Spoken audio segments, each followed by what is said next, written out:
Pembelajaran sains, fun in the science lab. Silakan. Allah Ta'ala wa barakatuh. Rabbi sholli wa sallim amri wa hlul 'uqdatam min lisani yafqahu qawli. Yang berusaha Tuan Haji Radi bin Yahya, Pengetua SMK Datuk Seri Ahmad Diraja. Yang berbahagia Puan Raihan binti Muhammad Yasin, Ketua Bidang Sains dan Matematik SMK Datuk Seri Ahmad Diraja. Tak lupa juga kepada Cik Ahmad bin Yusof, koordinator kita pada pagi ini, rakan-rakan guru, rakan-rakan tuan-tuan amal daripada sekolah-sekolah yang berhampiran, tuan-tuan dan puan-puan sekalian. Syukur Alhamdulillah pada pagi ini kita dapat berkumpul di Dewan Seminar Tunku Aziz untuk bersama-sama berkongsi ilmu dalam program projek ladap bulan kami. Tuan-tuan dan puan-puan sekalian, kumpulan kami diberi nama Kumpulan Platinum, dan tajuk yang telah disepakati pada hari ini ialah keseronokan pembelajaran sains di makmal. Dan sasaran kami ialah untuk pelajar-pelajar tingkatan 1, 2 dan 3.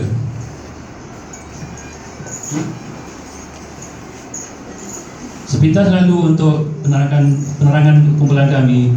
Kumpulan kami diberi nama Kumpulan Platinum yang diketuai oleh Puan Hafizah binti Talib dan ahli-ahli yang lain ialah saya, Abdul Razak, Puan Salina dan Puan Nur Aini. Sepintas lalu untuk kumpulan Platinum, kita akan tengok pada lambang kumpulan kita, iaitu yang berteraskan pada 4 warna utama, warna merah, kuning, biru dan hijau, dan huruf P melambangkan tingkatan kataan Platinum.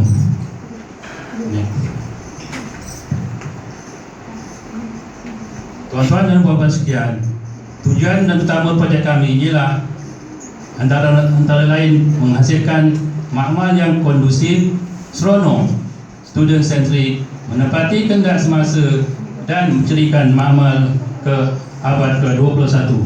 Untuk penerangan selanjutnya saya serahkan kepada rakan saya, Puan Nur Aini.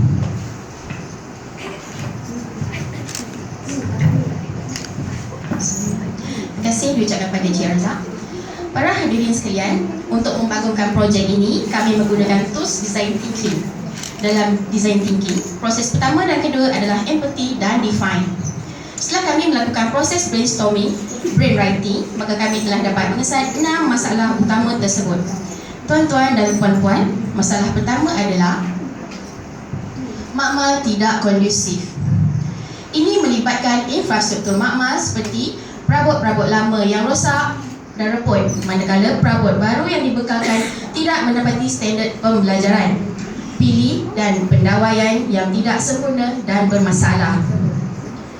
Masalah yang kedua, kekurangan alat radas. Dalam masalah ini terdapat radas-radas lama yang rosak dan reput serta tidak lagi berfungsi dengan baik. Terdapat juga radas yang tidak lagi sesuai digunakan di dalam silibus sekarang. Kita lihat pula masalah yang ketiga, iaitu masalah persekitaran.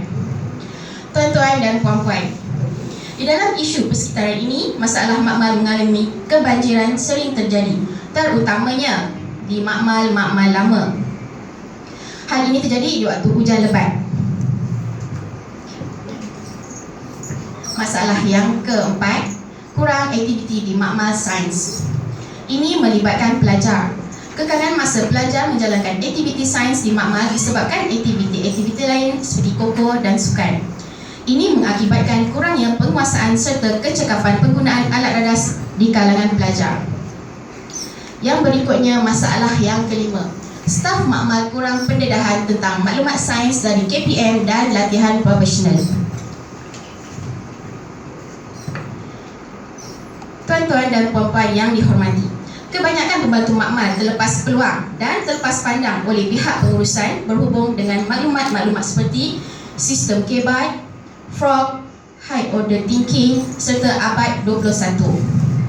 Dan untuk masalah yang terakhir, iaitu masalah peruntukan. Tuan-tuan dan puan-puan serta para pentadbir yang dihormati, di dalam masalah ini, bajet yang diberikan biasanya tidak mencukupi dengan peredaran ekonomi semasa dan kehendak pembelajaran.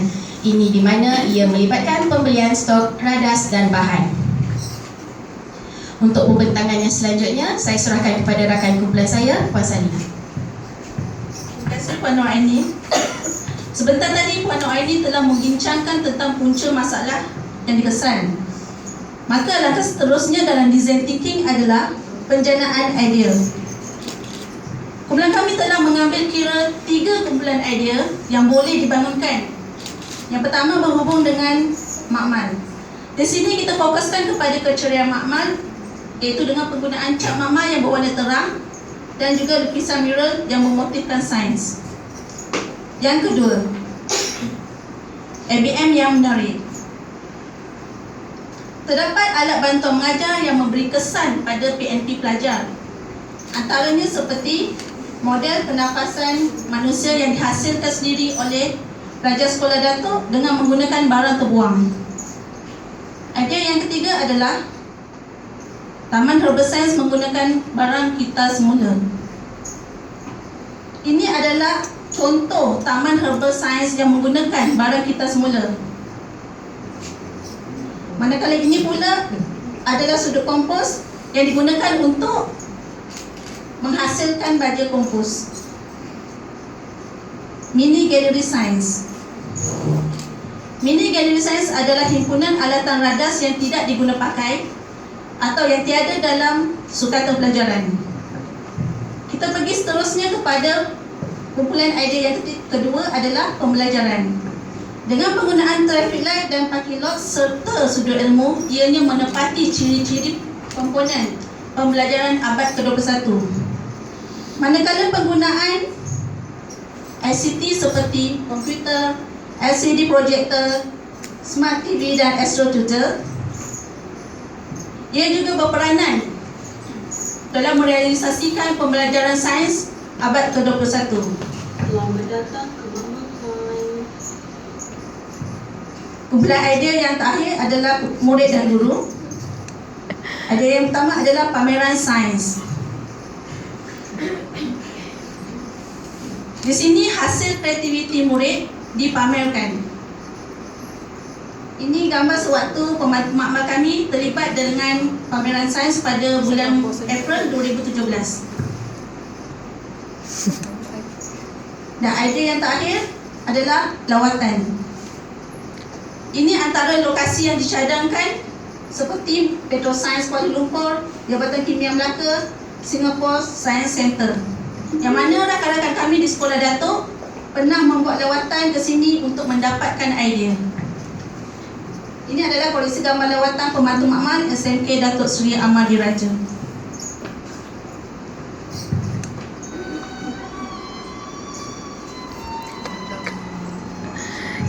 Ini sewaktu di Singapore Science Center. Banyak bahan sains yang boleh diaplikasikan di sekolah.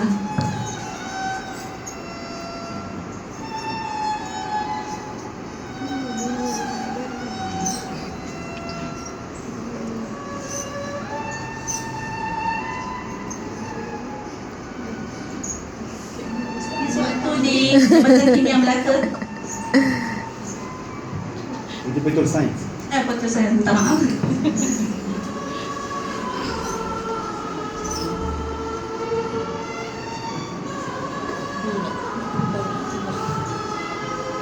Banyak manfaat yang kita boleh dapat di sini, tuan-tuan dan puan-puan sekalian. Ini.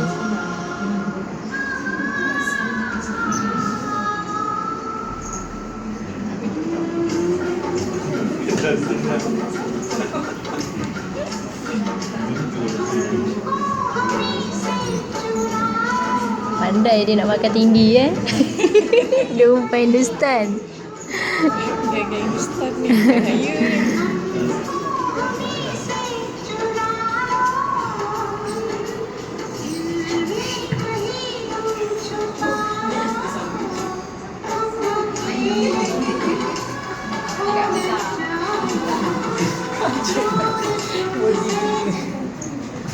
Tuan-tuan dan puan-puan sekalian, setelah kumpulan kami menjalankan penjanaan idea, kami telah bersetuju untuk menghasilkan 2 prototipe, iaitu Rumah Kondusif Abad ke-21.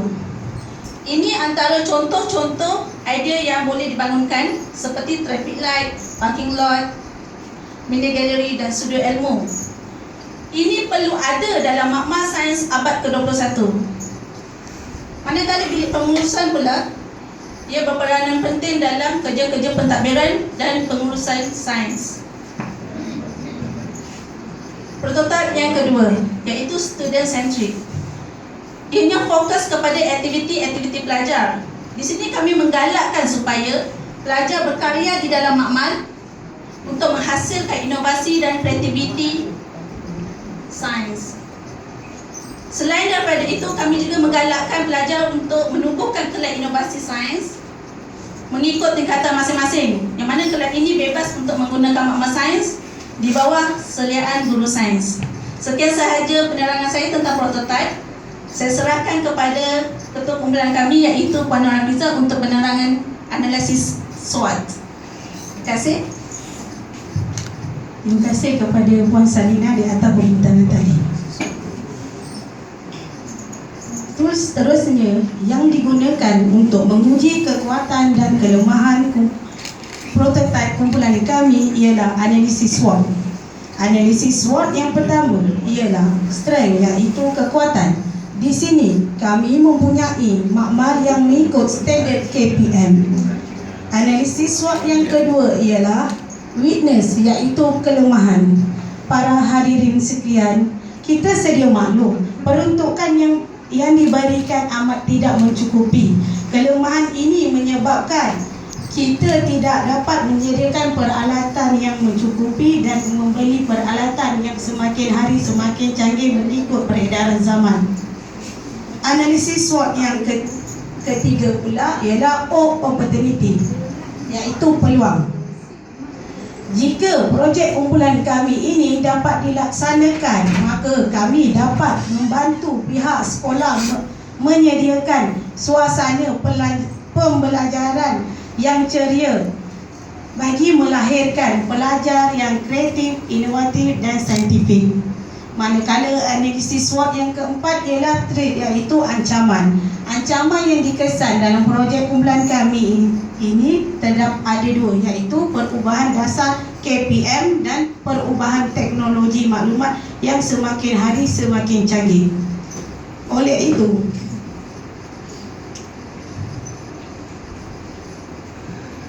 terdapat beberapa penambahbaikan yang perlu diberi perhatian oleh pihak KPM bagi menanda arah pembelajaran sains dan teknologi setaraf dengan dasar pendidikan negara yang mahu melahirkan 60% pelajar sains, 40% pelajar sastra.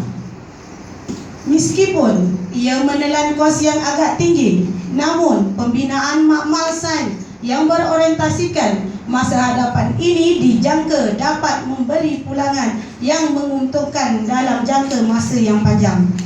Kerjasama dari semua pihak, terutamanya pengetua, guru-guru sains, pembantu makmal sains dan ibu bapa memainkan peranan penting dalam menjayakan projek kumpulan kami ini.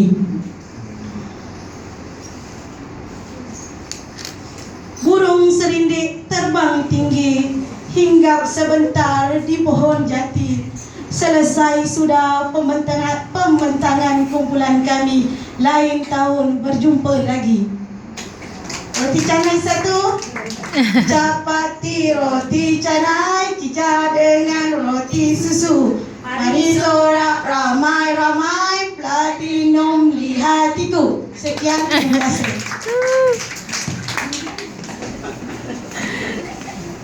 Terima kasih kumpulan Platinum. Yang tadi dengan kambing.